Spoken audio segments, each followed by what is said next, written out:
En Moselle, des passionnés en uniforme d'époque sont allés, eux, de village en village à bord de véhicules militaires.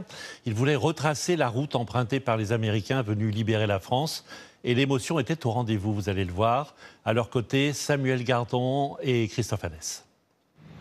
Dans leur voiture militaire, ornée des drapeaux français et américains, ils partent à la rencontre des habitants.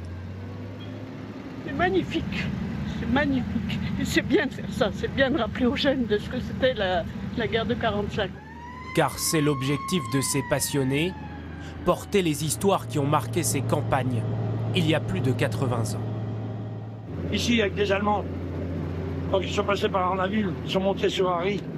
Harry, un petit village d'à peine 600 habitants, détruit à plus de 80% lors de la percée des Alliés vers Metz.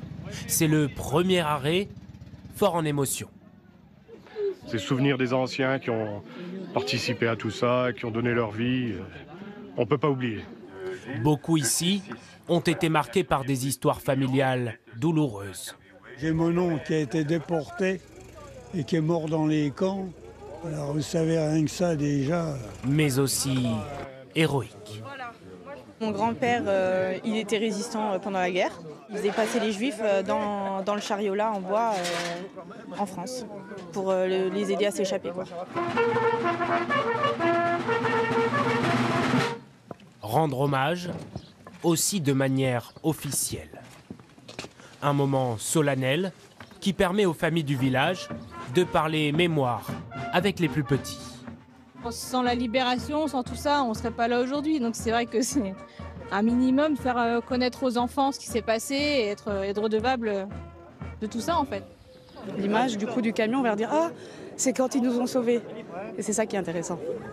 Se souvenir qu'à quelques kilomètres, plus de 900 soldats américains ont donné leur vie dans une bataille sanglante, tristement surnommée l'Omaha Beach Lorrain.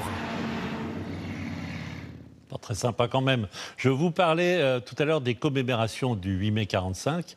Pour l'occasion, on va partir maintenant en Isère, découvrir la plus grande collection en Europe de véhicules militaires américains. Ils ont d'ailleurs servi à libérer la France. Et une partie des 500 modèles récupérés est en vente aujourd'hui aux enchères. Ça durera jusqu'à dimanche. Dès ce matin, certains collectionneurs avaient traversé la France pour venir les observer. À la Saône, Gaël Charnet et Quincy Russell. C'est un impressionnant cimetière où depuis 80 ans reposent 500 épaves. Et derrière la rouille, un pan de l'histoire. Ces Dodge, ces Jeeps ont servi à libérer la France. C'est avec ces véhicules-là que l'Amérique a pu transporter toute sa logistique et être aussi efficiente pendant qu'en face, les Allemands dépendaient des trains. Une incroyable collection amassée par le père de Jacques, mécanicien, et sur laquelle il a veillé. Moi, je suis né là-dedans, alors pour moi, c'est presque naturel, il n'y a rien d'extraordinaire. Mais à l'aube de la retraite, il s'est résolu à s'en séparer. C'est 40 ans de travail de mon père, 40 ans de mon travail. C'est une époque qui se termine, mais j'ai 60 ans, il faut être raisonnable. Et le début d'une autre, pour les collectionneurs venus de toute la France. Roland a fait 500 km. J'ai le cœur qui bat, oui, et le porte-monnaie est serré. Pendant 4 jours, ils vont tenter d'acheter aux enchères ces trésors de rouille. Encore les marquages d'origine, c'est incroyable. Hein. Un véhicule qui a 83 ans. Mise à prix 1 000 € la voiture. Quand ils font les portes ouvertes comme ça, il faut sauter sur l'occasion. Qui pourrait bientôt ressembler à ça. Enfin, Corinne a mis 7 ans. C'est beaucoup de travail, beaucoup de temps, beaucoup d'investissement, de l'argent aussi bien sûr. Mais bon, quand on est passionné, on ne compte pas. Aïe! De quoi se prendre pour un GI, sans l'accent américain, dans une Dodge de 1943, de nouveau fringante. Les gens adorent. On a beaucoup de signes des gens sur la route.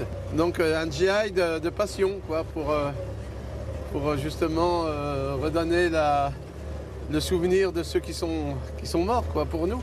Et à travers eux, leur voiture mythique.